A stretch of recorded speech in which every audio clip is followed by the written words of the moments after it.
back. It's Dave here, Holiday for Two. We are doing a little excursion. It's the weekend before Thanksgiving. We're going down to Tucson and gonna go stop off at Catalina State Park for a night or two. Have early Thanksgiving dinner with my dad and do a little biking as well. So stay tuned. We'll show you around as we go around Catalina State Park. We haven't been there for probably about 9-10 years, and it's a nice little park. We'll show you it. What do you think, Pat? You ready? Let's go. You ready to go? Hey, Sam. So someday when my ship comes in, I know just what we'll do. We'll pack our bags and quit our jobs and have a holiday for two. We'll pack our bags and quit our jobs and have a holiday for two.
Just less than 30 minutes north of Tucson up Oracle Highway, you'll find Catalina State Park.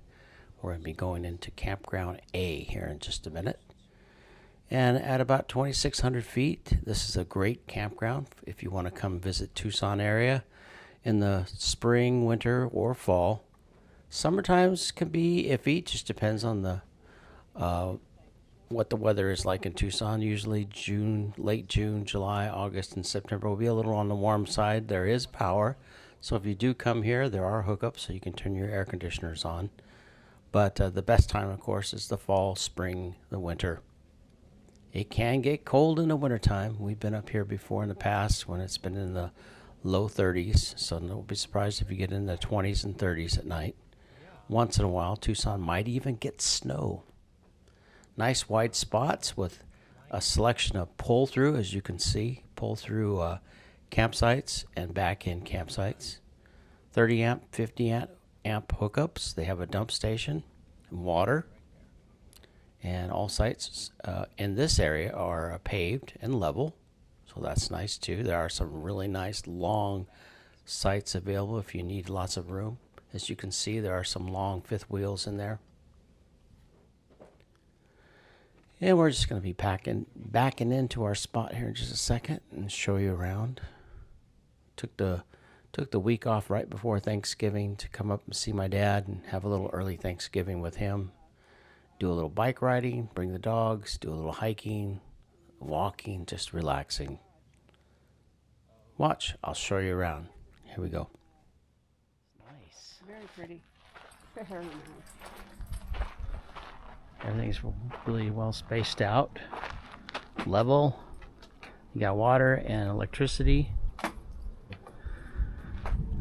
And we just have had like 4 or 5 days straight of rain and clouds, and it's finally cleared off, and it's going to be just beautiful.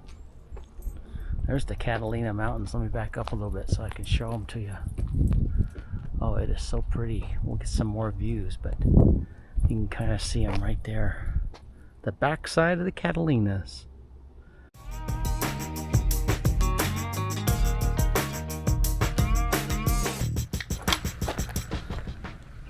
Cheers. All done. Well, we brought our bikes.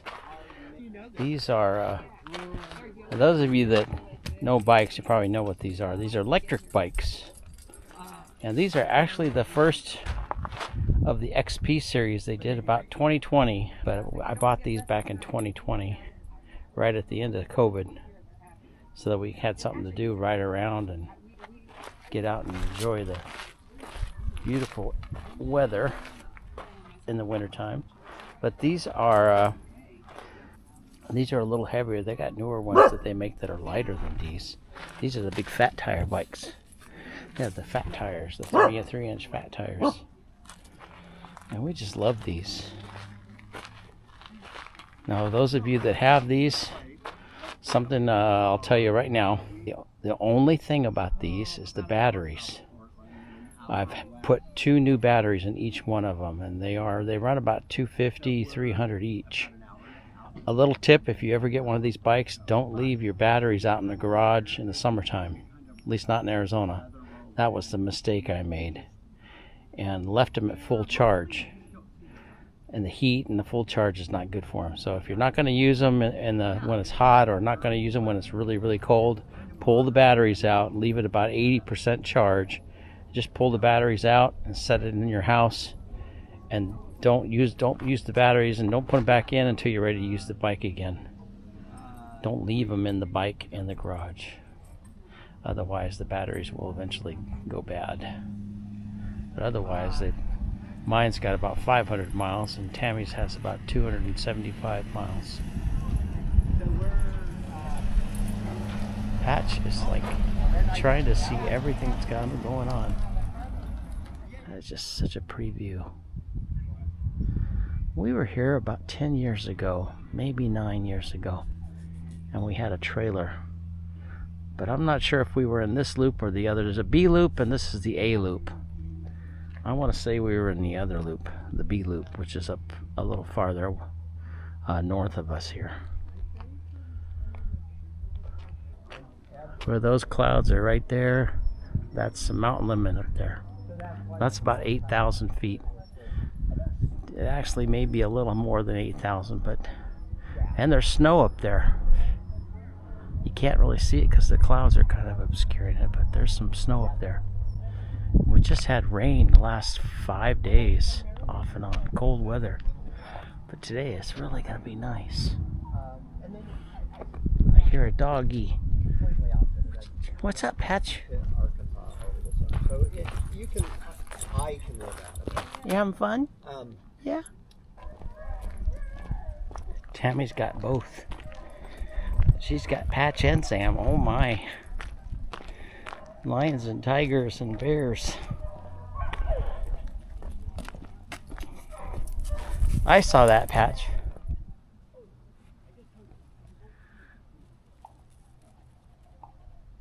I don't know why they need generator hours, because they got power. Yeah, that's crazy, huh? That must be the host spot. Yeah, campground. Maybe host. not all of the spots have power. Maybe there is tent spots.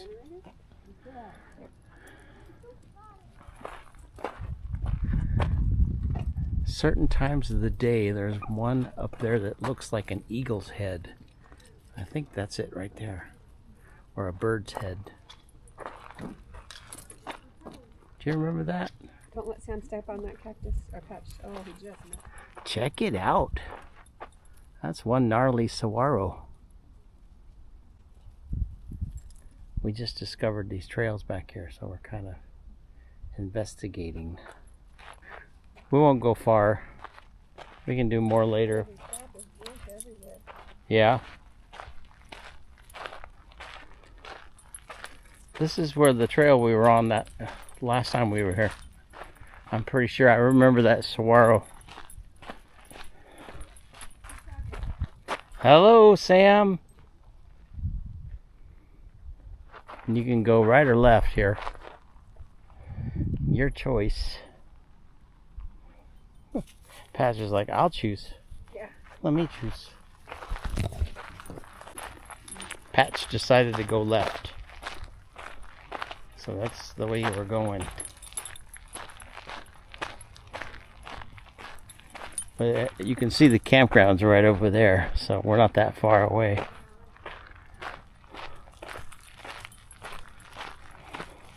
if you notice, I don't know if you can see it on the camera, but there's hoof prints. So the horses come through here too.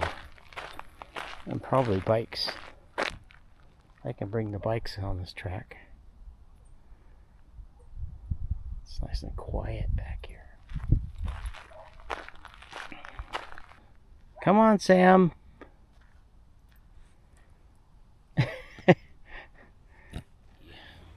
We're getting ready to have a little early Thanksgiving dinner. We've made some turkey and gravy, and the dogs are getting excited. Somewhere my dad's around here. I think he's... Where'd he go? Oh, he's walking over there.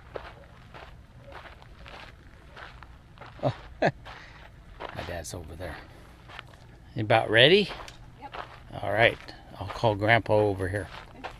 Let him know.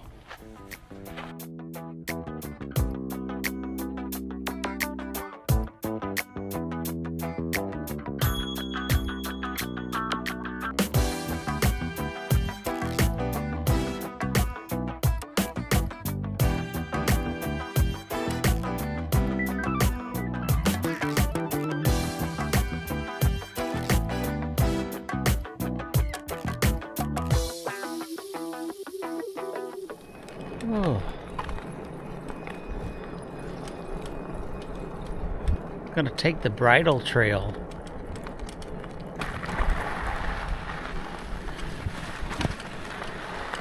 Woo.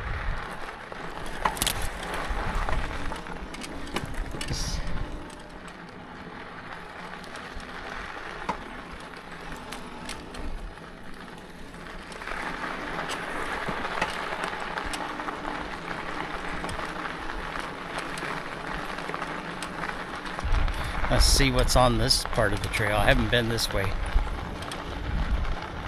It goes all the way up to the other loop and the equestrian trail.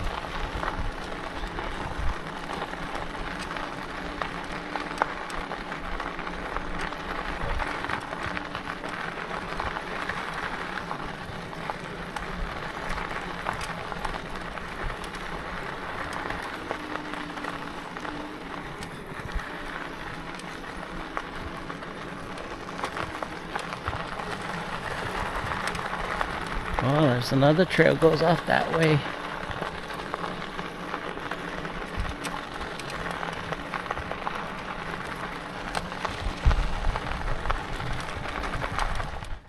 I had to stop and get a picture of the mountains. Isn't that very, very cool?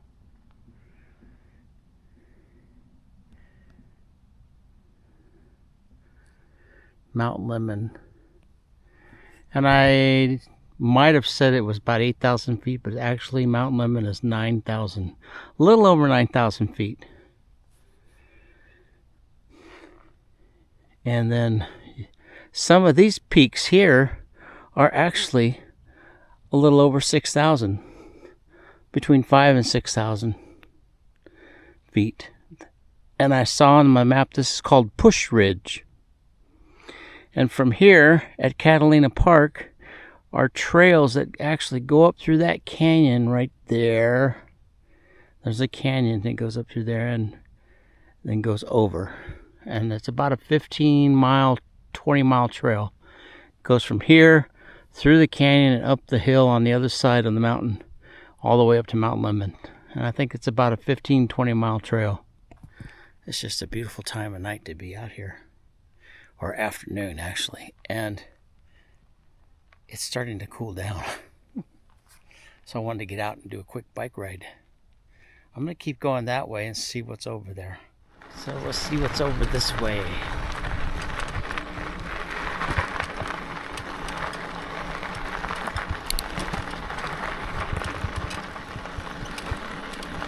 Well, that's a little side trail, so look at that. Oh.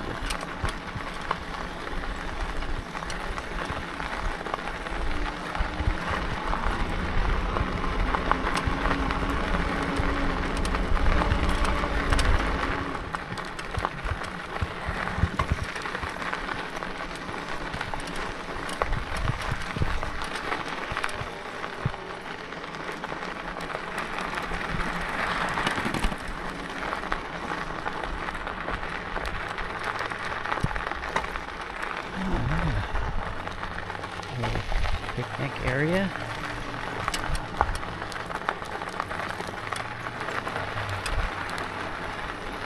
And this is nice.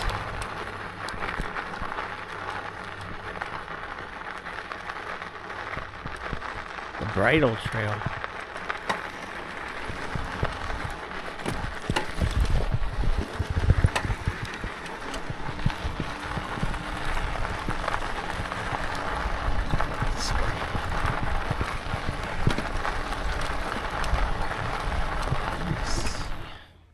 We're getting ready to have a little early Thanksgiving dinner.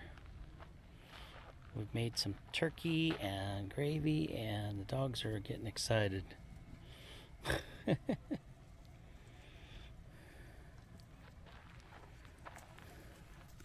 Somewhere my dad's around here. I think he's. Where'd he go? Oh, he's walking over there. Oh, my dad's over there. You about ready? Yep. All right. I'll call Grandpa over here. Let him know. They're in this tree. They shouldn't be in this tree. I don't know what kind of berry it is, but something's growing in that tree. Oh, Tammy's making something. Art. You're Let looking me go at it around. upside down. Let me come around the other way. It'll show you. Hi, Pat. You're all tangled up there too. Oh, a Christmas tree. That's cool. And putting little Christmas balls on it. Mm-hmm. We just finished up our early Thanksgiving dinner here. Grandpa had to go home. And it's getting chilly already. So I found out there is another area that you can camp on the east side of this park. That's a dry camp area. I'll make sure to tell you about it at the end and show you some information. $25 a night for the dry camp area. There's no hookups there, but they're a little close together. But I'll put that on the video at the end to show you where that's at. Yeah, they had fun today. Well, I'll leave you with this. Thanks for watching. Safe travels wherever you're going. Have a great day. If you like this video, please hit the like button. Don't forget to subscribe.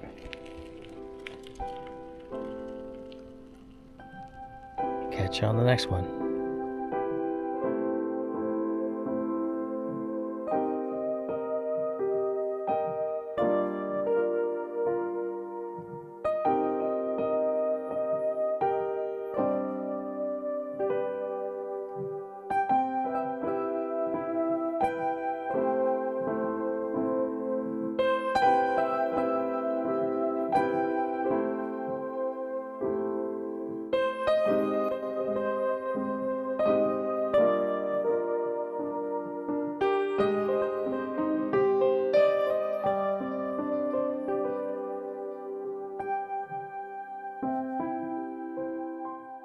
Hey everybody, it's Dave here. Welcome back. I'm going to show folks around who aren't familiar with the Tucson area and how to get to Catalina State Park. If you're in the Tucson area and you've come from I-10, you're going to come out, well, there's a couple different ways to get here. In Tucson, we call this Oracle Road, which is Highway 77. Oracle Road will go straight north. Eventually, it turns into the Catalina Highway or Highway 77. If you stay on this highway, it'll take you up to San Manuel and Oracle, Arizona, as well as there's a turnoff up here at Oracle Junction that will take you up to Superior and Florence. So it's kind of another way to Phoenix if you go this way. But you're going to look for Catalina State Park just north of Oro Valley, right in this area. Let me scoot the map up here so you can see. And there's a couple of roads. We take Tangerine across. You can't see it on the map here, but Tangerine is just one of these. This might be it right here. And the entrance to the state park is actually right in there. So let me zoom in a little bit. And a little bit more. There we go. And I'm going to have to zoom in again. There we go. Let me switch to satellite. See if that shows it better. Now here's Campground A and Campground B. There's also another campground area farther back here that you can do like, there it is, Ringtail Campground right there. So you have this area is where the hookups are. The dump station's actually out front on the main entrance. And this is the dry camp area. It's $25 a night, and these are $50 a night in the Campground B and A. These have the hookups as well as the hot showers, restrooms, and there's also a gift shop on the entrance gate as you come in. And for those folks who like to horseback ride or have horse trailers with campers, there's an area you can actually pull in up here at the Equestrian Center. And I saw some people camping up in here. In fact, I did a bike ride on the bridle trail and wound up at the equestrian area. And there's lots of hiking, lots of bike. You can do mountain biking in this area, hiking, horseback riding. Bird watching is very popular because there's so many different breeds of birds that come out here. So I'm going to show you how to get the reservations in just a moment. But this is a great area to camp in because you're so close to Tucson and there are so many things in Tucson to stay. So if you stay in this area, such as the Pima Air Museum, the Desert Museum, Old Tucson, and so many things to see. So it's a great kind of a base area. I like it. The price has gone up to $50 for the camping though, just be aware of that. Let me show you how to reserve a spot. Go to Arizona State Parks and Trails website at azstateparks.com, and you'll see all the Arizona state parks. Now, just recently, they've all undergone a price increase. Some of them haven't gone up as much as others. Catalina was one that took a big increase. There's Catalina State Park. But you have everything from Alamo Lake State Park all the way to Yuma Territorial Prison State Park. So there's a lot of different state parks in different areas of the state. If you want to make campground reservations, I would suggest picking the park that you're looking for first. Then you can go down to it, scroll down, look for camping and RVs. If you just want information, you can go in here and look for information on planning for different groups, what times the stores are open, and the holiday hours, and so on, the entrance fee. All right, so that information will be on the website. Go to where it says camping and RVs, RV and tent camping. Scroll down the website and you'll see online camping reservations right here. Be sure to read all the information first, check-in time, and so on and so forth. There's also more information down here about different camping, but this is where you would go to go online camping reservations. Then you're going to select what dates you want to come to the park. There's 2 loops, A and B, $50 a night, with campground ringtail loop starting at $25 a night. That's a dry camping area. So if you boondock and you don't mind doing that, the spots are a little bit closer together in that area, so just be aware of that. But like I said, it's a beautiful area, lots to do. Check it out if you get a chance. There's over 120 electric and water sites available, along with a table and a barbecue grill. No campfires that I know of, no open campfires, no fire pits in this area. So be aware of that as well. Lots of saguaros, bird watching, camping, hiking, biking, and over 5,000 acres of foothills to explore. Thanks for watching. Hope you enjoyed this video and found it helpful. Please hit the like button on your way out. Catch you on the next one. Bye-bye.